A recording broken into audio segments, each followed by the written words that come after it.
Chapter number 3, Demand. First, we will discuss the meaning of demand. Demand is the quantity of a commodity that a consumer is willing and able to buy at each possible prices during a given period of time.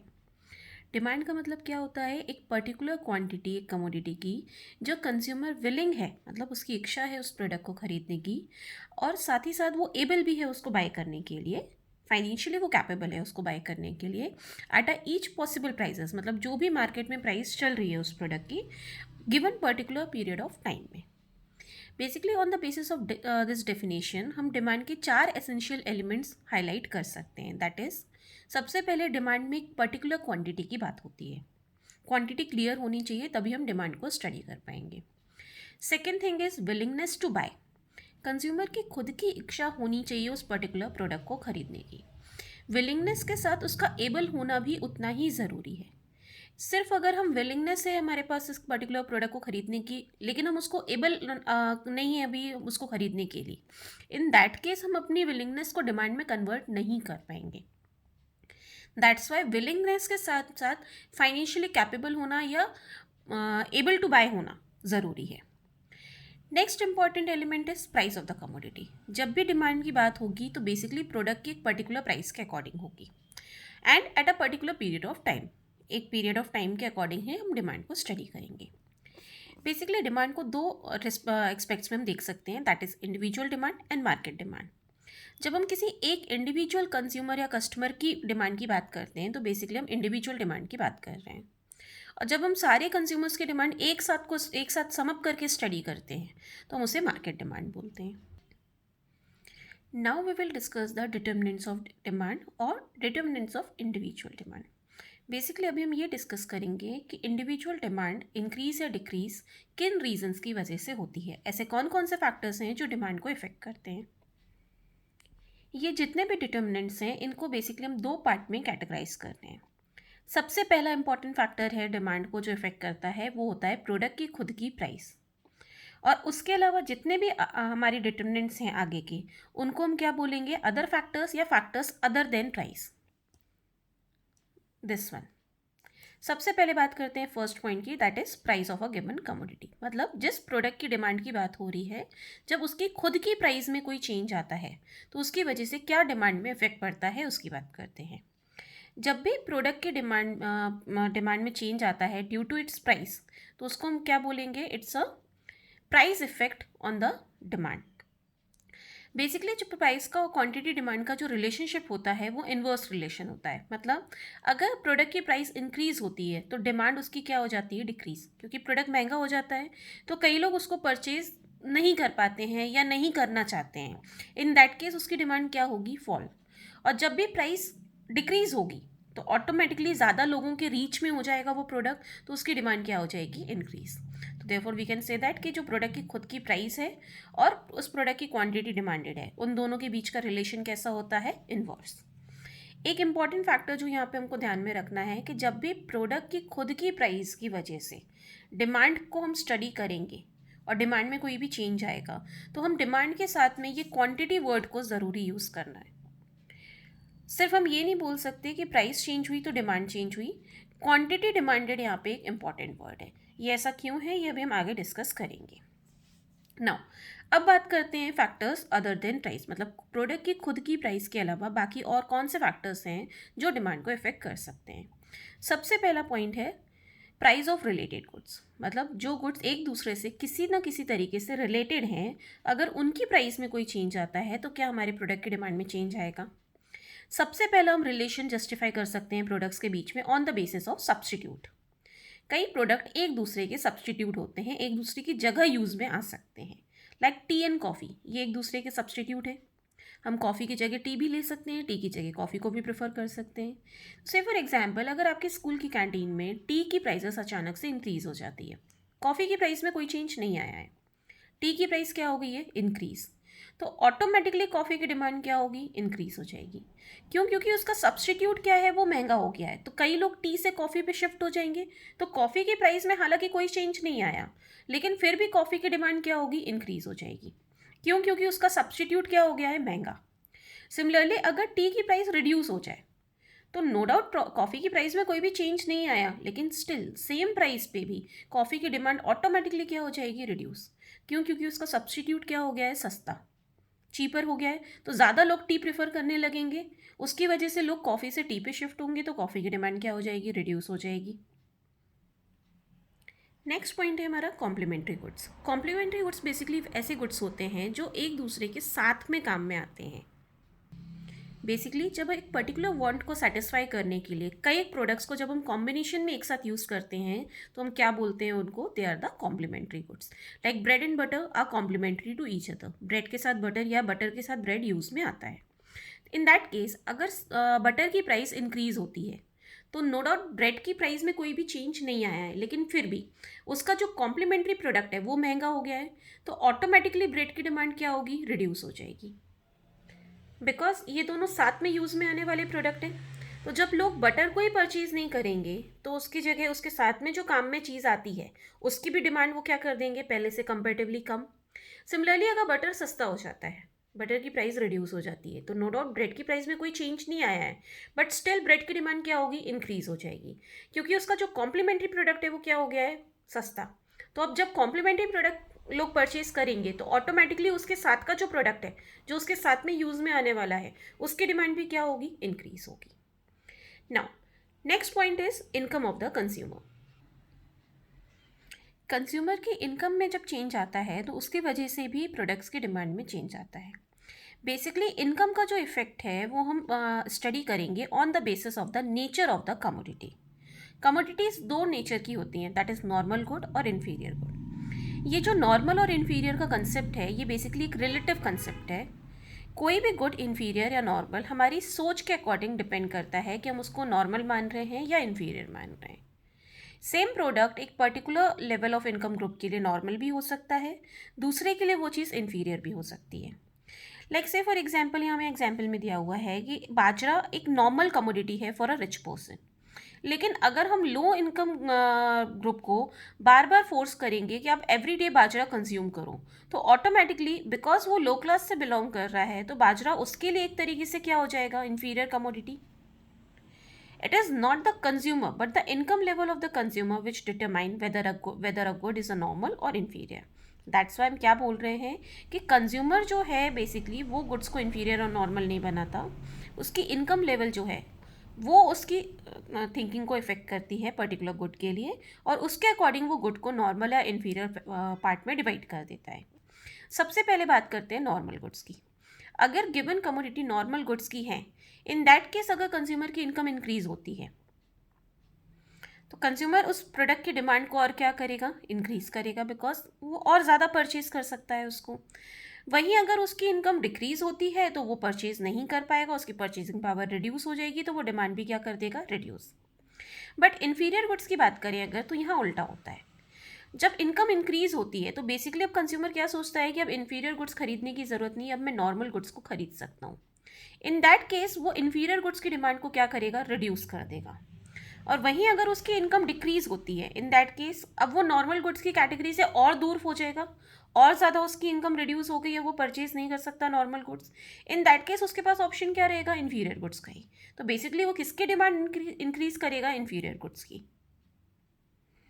Next point is taste and preference. Consumer का taste या consumer का preference क्या है, ये भी directly influence करता है demand को। अगर कोई पर्टिकुलर प्रोडक्ट फैशन में है, कस्टमर की प्रेफरेंस के अकॉर्डिंग है, कस्टमर की टेस्ट के अकॉर्डिंग है, तो डेफिनेटली उस प्रोडक्ट की डिमांड क्या होगी, increase. On the other hand अगर कोई प्रोडक्ट हमारा आउट ऑफ फैशन है या कस्टमर के टेस्ट और प्रेफरेंस को सूट नहीं कर रहा है, उसके अकॉर्डिंग नहीं है, तो उसकी डिमांड क्या होगी, reduce. Next point is expectation of change in price in future. Particular किसी सर्टेन कमोडिटी की फ्यूचर में क्या प्राइजेस एक्सपेक्टेड हैं, उसका भी उसकी करंट डिमांड पे असर पड़ता है। अगर फ्यूचर में हमको लग रहा है कि ये पर्टिकुलर प्रोडक्ट महंगा हो सकता है, तो ऑटोमेटिकली प्रेजेंट डे पे हम उसकी डिमांड को क्या करते हैं, इंक्रीज़ कर देते हैं, क्योंकि हम ज़्यादा से ज़्यादा उसको अगर हम यूज़ करना चाहते हैं, तो हम पहले से उसको परचेज़ करके प्रिजर्व कर लेते हैं अपने यूज़ के लिए। ऑन द अदर हैंड अगर फ्यूचर में प्राइसेस रिड्यूस होने वाली हैं, और अगर हम अपना कंजम्पशन तब तक के लिए रोक सकते हैं या रिड्यूस कर सकते हैं, इन दैट केस हम अपने डिमांड को क्या कर देते हैं, come for the current period, so that जब फ्यूचर में प्राइसेस रिड्यूस हो जाएं तब हम उसको परचेज करें। इसके लिए कई सारे कॉमन एग्जाम्पल्स हैं जो हम देख सकते हैं। लाइक सबसे पहला एग्जाम्पल है पेट्रोल का। जैसे हमको पता चलता है कि कल पेट्रोल के प्राइसेस बहुत ज़्यादा इंक्रीज़ होने वाले हैं, ऑटोमेटिकली आपको आज की डेट में क्या दिखेगा कि ज़्यादा से ज़्यादा पेट्रोल पंप्स पे बहुत ज़्यादा रश है। ज़्यादा से ज़्यादा लोग क्या कोशिश करेंगे कि गाड़ी के टैंक्स फुल करा लें, सो दैट ज़्यादा प्राइस पे पेट्रोल उनको लेना ना पड़े, उनका कम प्राइस पे ही काम हो जाए। ऑन द अदर एंड अगर हमको पता चल जाए कि कल प्राइसेस रिड्यूस होने वाले हैं, तो हम कोशिश क्या करेंगे कि आज रहने देते हैं, कल ले लेंगे, कल परचेज कर लेंगे, बिकॉज उसका हमको बेनिफिट मिलेगा। नाउ अब बात करते हैं दो इंपॉर्टेंट टर्म्स की, that is change in quantity demanded versus change in demand. First point में हमने डिस्कस किया था कि जब हम प्रोडक्ट की खुद की प्राइस की बात करेंगे और डिमांड में चेंज आएगा, तो डिमांड के साथ ये क्वांटिटी वर्ड कंपलसरी जुड़ेगा। वही पॉइंट यहाँ पे डिस्कस हो रहा है कि जब भी प्रोडक्ट की खुद की प्राइस की वजह से चेंज आने की वजह से डिमांड में चेंज आए, तो हम टर्म क्या यूज़ करेंगे, change in quantity demanded, this one. और प्रोडक्ट की खुद की प्राइस को छोड़कर बाकी जितने भी अदर फैक्टर्स हमने स्टडी किए हैं अभी, उनमें से किसी की वजह से भी डिमांड में चेंज आता है अगर, तो हमें टर्म क्या यूज़ करनी है, चेंज इन डिमांड। तब क्वांटिटी वर्ड यूज़ में नहीं आएगा। ये एक इम्पॉर्टेंट फैक्टर है जो थ्योरी लिखते वक्त या कहीं भी एग्जाम्पल में यूज़ करते वक्त स्टूडेंट्स को ध्यान रखना होगा। लाइक यहाँ पे हमको कुछ एग्जाम्पल्स दिए हुए हैं। फर्स्ट पॉइंट में लिखा है कि लोग समर्स में आइसक्रीम ज़्यादा परचेज करते हैं कंपेयर टू विंटर। बेसिकली हम ये बोलना चाह रहे हैं कि समर्स में आइसक्रीम की डिमांड ज़्यादा होती है। ये डिमांड जो आइसक्रीम की समर में ज़्यादा है वो क्यों है, आइसक्रीम सस्ती हुई है या महंगी हुई है, ऐसा तो कुछ भी नहीं बोला इस पॉइंट में। बेसिकली ये वेदर का चेंज है, कंज्यूमर के टेस्ट और प्रेफरेंस के हिसाब से। देयरफॉर यहाँ पे हम क्या बोलेंगे कि यहाँ पे जो डिमांड चेंज हो रही है उसके लिए हम टर्म क्या यूज़ करेंगे, change in demand. Quantity word यहाँ पे यूज़ नहीं करना है। सिमिलरली थर्ड पॉइंट की बात करें अगर, तो थर्ड पॉइंट में क्या मेंशन कर रहे हैं, LG reduces the price of its TV set by 10% and hence sales increases. LG ने अपने टीवी सेट्स की प्राइसेस 10% से रिड्यूस कर दी, इसलिए उसकी सेल इंक्रीज हो गई है, उसके टीवी ज़्यादा बिक रहे हैं, ज़्यादा डिमांड में है। उसके खुद के प्रोडक्ट की प्राइस रिड्यूस हुई है, इसलिए उसकी डिमांड इंक्रीज हुई है। देयरफॉर यहाँ पे हम जो टर्म यूज़ करेंगे वो क्या टर्म यूज़ करेंगे, change in quantity demanded. Product की खुद की प्राइस की वजह से डिमांड बदली है, इसलिए क्वांटिटी वर्ड यूज़ करना ज़रूरी है। Now we will discuss the determinants of market demand. Market demand में ऐसे कौन कौन से फैक्टर्स हैं जो डिमांड को इन्फ्लुएंस करते हैं। बेसिकली इंडिविजुअल डिमांड के हमने जितने फैक्टर्स ऊपर स्टडी किए हैं वो सभी मार्केट डिमांड को भी इफेक्ट करते हैं। उनके अलावा ये 3 पॉइंट्स और हैं जो मार्केट डिमांड पे असर डालते हैं। सबसे पहला पॉइंट है size and composition of the population. मतलब जो हमारा पर्टिकुलर टारगेट मार्केट है उस एरिया में पॉपुलेशन का कॉम्पोजिशन क्या है या साइज क्या है, उसके अकॉर्डिंग भी हमारी मार्केट डिमांड इफेक्ट होती है। लाइक से फॉर एग्जांपल कि जो हमारा जो मार्केट है जहाँ हम टारगेट कर रहे हैं अपने प्रोडक्ट को, उस एरिया में ज़्यादा से ज़्यादा वुमेंस का प्रपोर्शन है, मतलब औरतें ज़्यादा हैं उस एरिया में, तो देयरफॉर वहाँ पे ऐसे चीज़ों की, ऐसे प्रोडक्ट्स की डिमांड ज़्यादा होगी जो वुमेंस के लिए स्पेशली यूज़ में आते हैं, like saris and lipsticks and cosmetics. Similarly दूसरा कोई एग्जाम्पल लें कि हमारा जो प्रोडक्ट है वो बच्चों का प्रोडक्ट है, तो हमको कैसे मार्केट को टारगेट करना पड़ेगा, कहाँ पे हमारे प्रोडक्ट की डिमांड इंक्रीज मिलेगी हमको या राइज होती हुई मिलेगी, जहाँ पे बच्चे ज़्यादा होंगे या पर्टिकुलर एज ग्रुप के बच्चे ज़्यादा होंगे जो हमारे प्रोडक्ट के लिए सुटेबल हों। ऑन द अदर हैंड अगर हम कैसे किसी ऐसे मार्केट में देखते हैं जहाँ बच्चे कम हैं, तो डेफिनेटली वहाँ पे हमारे प्रोडक्ट की डिमांड क्या हो जाएगी, कम। Next is on the basis of season और वेदर। सीज़न या वेदर में जो चेंज आता है वो भी मार्केट डिमांड को इफेक्ट करता है। लाइक से फॉर एग्जांपल जब विंटर्स आते हैं तो ऑटोमेटिकली वुलन क्लोथ्स की डिमांड क्या होती है, इंक्रीज हो जाती है। या जब समर्स आते हैं तब ऑटोमेटिकली आइसक्रीम की डिमांड इंक्रीज हो जाती है। Next point is on the basis of distribution of income. हमारी कंट्री में इनकम का डिस्ट्रीब्यूशन कैसा है उस पर भी मार्केट डिमांड डिपेंड करेगी। अगर हमारी कंट्री में इनकम डिस्ट्रीब्यूशन इक्विटेबल लेवल पे है, in that case market demand जो रहेगी कमोडिटीज़ की वो कैसी होगी, ज़्यादा से ज़्यादा, क्योंकि ज़्यादा से ज़्यादा लोग प्रोडक्ट्स परचेज कर पाएंगे, कैपेबल होंगे परचेज करने के लिए। हाउएवर अगर इनकम का डिस्ट्रीब्यूशन अनइवन होगा, मतलब कई लोग रिच होंगे तो कई लोग बहुत ज़्यादा पुअर भी होंगे, in that case market demand कैसी रहेगी हमारी, लो। क्यों, क्योंकि कंपेरेटिवली कई लोग ऐसे होंगे जो हमारे प्रोडक्ट को परचेज नहीं कर पाएंगे, उनकी कैपेसिटी नहीं होगी, कैपेबल नहीं होंगे प्रोडक्ट को परचेज करने के लिए, तो वो डिमांड नहीं क्रिएट करेंगे। Now we will discuss the term demand function. Demand function क्या होता है? बेसिकली ये रिलेशनशिप शो करता है quantity demanded for a particular commodity and the factors influencing it.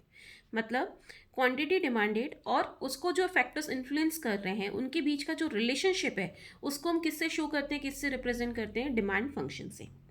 Demand function को बेसिकली दो पार्ट में हम कैटेगराइज कर सकते हैं, that is individual demand function and market demand function. Individual demand function जो है वो फंक्शनल रिलेशनशिप बताएगा हमको इंडिविजुअल डिमांड का और उन फैक्टर्स का जो इंडिविजुअल डिमांड को इफेक्ट करते हैं। अभी हमने डिस्कस किया है, प्रोडक्ट की खुद की प्राइस में जब चेंज आता है तो वो एक इंडिविजुअल डिमांड का डिटर्मिनेंट होता है। Price of related good, taste and preference of the consumer, income of the consumer and the expectation of changes in price in future. ये सारे फैक्टर्स किसके हैं? इंडिविजुअल डिमांड के डिटर्मिनेंट्स हैं। तो इन किसी भी फैक्टर्स के रिलेशन में जब हम इंडिविजुअल डिमांड को रिप्रेजेंट करेंगे तो बेसिकली हम क्या बोल रहे हैं? हम इंडिविजुअल डिमांड फंक्शन को रिप्रेजेंट कर रहे हैं। एक्सप्रेस करने का तरीका क्या रहेगा इसका? डिमांड को हम रिप्रेजेंट कर रहे हैं डी से। ये एक्स क्या है? किसी भी एक कमोडिटी को रिप्रेजेंट कर रहे हैं यहाँ पे हम। एफ जो होता है ये फंक्शन का सिंबल होता है, फंक्शन को रिप्रेजेंट करने का तरीका होता है। फंक्शन के जो डिटर्मिनेंट्स होते हैं, जो इंडिविजुअल सेक्शन होता है, मतलब जो चीज़ें चेंज हो सकती हैं जिस पे बेसिकली ये डिमांड डिपेंड करेगी, वो यहाँ फंक्शन के बाद स्मॉल ब्रैकेट में डिनोट किए जाते हैं। ये सारे डिटर्मिनेंट्स कैसे हैं? इंडिविजुअल हैं। ये बेसिकली क्या है? ये अपने हिसाब से चेंज हो सकते हैं। ये डिपेंडेंट नहीं है किसी चीज़ पे, बल्कि डिमांड क्या है? इन पे डिपेंड कर रही है। इनमें जब भी कोई भी चेंज आएगा तो इसकी वजह से डिमांड में क्या होगा? चेंज आएगा। तो डिमांड क्या हो गया हमारा? Dependent factor. और ये सारे फैक्टर्स क्या हो गए हमारे? Independent individual factor. जिसमें पी ऑफ एक्स को हम क्या बोल रहे हैं? It's a price of the commodity. ये कमोडिटी जो हमने यहाँ पे ली है उसकी खुद की प्राइस है। पी आर किसको रिप्रेजेंट कर रहा है? Price of related good. Y से हम नॉर्मली इनकम को रिप्रेजेंट करते हैं, इसलिए ये वाई क्या है? Income of consumer. T basically represent the taste and preference of the consumer and F represent the future expectations of prices. Now market demand की बात करते हैं तो बेसिकली मार्केट डिमांड फंक्शन जो है वो फंक्शनल रिलेशनशिप बताता है मार्केट डिमांड का और जो फैक्टर्स मार्केट डिमांड को इफेक्ट करते हैं उनके बीच में। रिप्रेजेंट करने का तरीका वैसे ही रहेगा जैसे ऊपर अभी हमने डिस्कस किया इंडिविजुअल डिमांड का, बस यहाँ पे 3 फैक्टर्स इंक्रीज हो जाएंगे जो मार्केट डिमांड में एक्स्ट्रा है। That is size and composition of the population represented by P O. S का मतलब है season and weather and D represent the distribution of income. बाकी फैक्टर्स वही हैं जो अभी हमने ऊपर इंडिविजुअल डिमांड फंक्शन में डिस्कस किए। Now we will discuss the demand schedule. Demand schedule is a tabular statement showing various quantities of a commodity being demanded at various level of prices during a given period of time. Demand schedule क्या होता है? Tabular वे में, table की form में एक तरीका होता है अलग अलग प्रोडक्ट की डिमांड को शो करने का डिफरेंट लेवल ऑफ प्राइसेस पे at a particular period of time. Basically इसको भी हम दो पार्ट में कैटेगराइज कर सकते हैं, that is individual demand schedule and market demand schedule. Individual demand schedule जो होगा वो टेबुलर स्टेटमेंट वे में शो करने का तरीका होगा क्वांटिटीज़ का पर्टिकुलर कमोडिटी की जो एक सिंगल कंज्यूमर खरीदने के लिए एग्री कर रहा है at a particular level of prices during a period of time. यहाँ पे हमने शो किया हुआ है कमोडिटी एक्स है, उसकी अलग अलग प्राइसेस हैं 5 to 1 और उसके अकॉर्डिंग एक इंडिविजुअल कंज्यूमर की हमने डिमांड शो की हुई है। तो ये क्या हो गया हमारा individual demand schedule. Similarly market demand schedule की बात करें तो जब हम टेबुलर वे में पूरे मार्केट की अलग अलग कंज्यूमर्स की डिमांड्स को सम अप करके एक साथ शो करेंगे तो बेसिकली हम किस में डील कर रहे हैं? मार्केट डिमांड शेड्यूल में। यहाँ पे हमने बोला कि मार्केट में हमारे 2 हाउस होल्ड्स हैं, हाउस होल्ड ए है ना, हाउस होल्ड बी। इन दोनों से हमारा कंप्लीट मार्केट बन रहा है। हालांकि प्रैक्टिकली मार्केट में बहुत लोग होते हैं, ये सिर्फ एग्जाम्पल के तौर पे ले रहे हैं। यहाँ अलग अलग प्राइसेस दी हुई हैं हमको और ये हमको इंडिविजुअल हाउस होल्ड्स की डिमांड दी हुई है। बेसिकली ये जो सेक्शन है प्राइस के साथ में, ये सेक्शन इतना जो है हमारा ये इंडिविजुअल डिमांड शेड्यूल हो गया। इसको सम अप करके जब हम मार्केट डिमांड बताएंगे तो ये मार्केट डिमांड और प्राइस ये हमारा किसका सेक्शन हो गया? मार्केट डिमांड शेड्यूल का। Next point is demand curve. Demand curve is a graphical representation of demand schedule. Demand schedule के बेसिस पे जब हम ग्राफिकल रिप्रेजेंटेशन देते हैं डिमांड का और प्राइस का तो बेसिकली हम उसको क्या बोलते हैं? It's a demand curve. ये जो है ये इन्वर्स रिलेशनशिप को शो करता है किसके बीच में, quantity demanded of a commodity and it's price, keeping other factors constant, मतलब बाकी सारे फैक्टर्स को हम कांस्टेंट रखते हैं। ऐसा क्यों है ये अभी हम आगे लॉ ऑफ डिमांड में डिस्कस करेंगे। बेसिकली डिमांड कर्व को भी दो पार्ट में डिवाइड किया जा सकता है, that is individual demand curve and market demand curve. जब हम इंडिविजुअल डिमांड कर्व की बात कर रहे हैं तो बेसिकली हम इंडिविजुअल डिमांड स्केड्यूल के हिसाब से किसी इंडिविजुअल कस्टमर की डिमांड को ग्राफिकली रिप्रेजेंट कर रहे हैं। तो उससे जो हमको ग्राफ मिलेगा, जो कर्व मिलेगा, उसको हम क्या बोलेंगे, it's a individual demand curve. ये कर्व जो होगा ये इन्वर्स रिलेशनशिप होने की वजह से ऊपर से नीचे की तरफ बनेगा। प्राइस का और क्वांटिटी डिमांड का रिलेशनशिप कैसा होता है, इन्वर्स, मतलब प्राइस जैसे जैसे कम होगी डिमांड वैसे वैसे बढ़ेगी। प्राइस अगर 5 रुपये है तो डिमांड सिर्फ 1 है, प्राइस 4 हो गई तो डिमांड बढ़ के 2 हो गई, प्राइस 3 हुई तो डिमांड भी 3 हो गई, प्राइस 2 हुई तो डिमांड 4 क्वांटिटी की हो गई। मतलब जैसे जैसे प्राइस नीचे आएगी वैसे वैसे क्वांटिटी डिमांड क्या होगी, बढ़ेगी। तो जो हमको पॉइंट्स मिलेंगे वो ऊपर से नीचे की तरफ मिलेंगे। ये हमारा इंडिविजुअल डिमांड कर्व हुआ। अब बात करते हैं मार्केट डिमांड कर्व की। Market demand curve graphical representation होता है मार्केट डिमांड शेड्यूल का। बेसिकली मार्केट डिमांड कर्व जो है वो है इंडिविजुअल डिमांड कर्व जैसा ही, ये भी इन्वर्स रिलेशनशिप को ही रिप्रेजेंट करता है।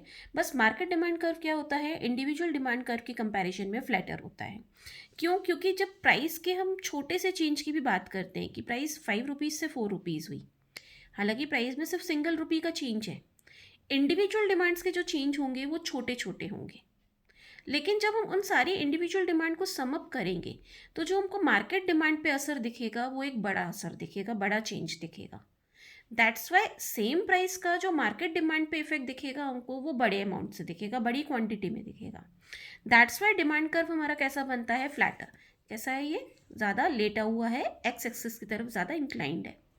वहीं इंडिविजुअल डिमांड कर्व्स की बात करें तो ये कैसे होते हैं, स्टीपर होते हैं, खड़े हुए बनते हैं ज़्यादातर। किसकी तरफ इंक्लाइंड होते हैं, वाई एक्सिस की तरफ। Now, the next point is slope of demand curve. Slope of demand curve is represented by change in price upon change in quantity. Due to inverse relationship between price and demand, the demand curve slopes downward, so the slope is negative. Price और demand का relation कैसा होता है, inverse. That's why demand curve की slope कैसी होती है, downward, ऊपर से नीचे की तरफ curve बनता है. And the reason that's why slope कैसी होती है, always negative, because हमेशा या तो प्राइस का चेंज माइनस में मिलेगा हमको या क्वांटिटी का चेंज माइनस में मिलेगा। दोनों प्लस में हो या दोनों माइनस में हो ऐसा नहीं होता, इनका रिलेशन कैसा है, इनवर्स। एक प्लस में होगा तो एक माइनस में होगा।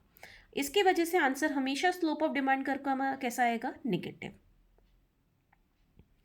स्लोप ऑफ डिमांड कर्व जो है उसकी हेल्प से हम डिमांड कर्व की फ्लैटनेस या स्टीपरनेस को भी मेजर कर सकते हैं। That's why it is based on the absolute change in price and quantity.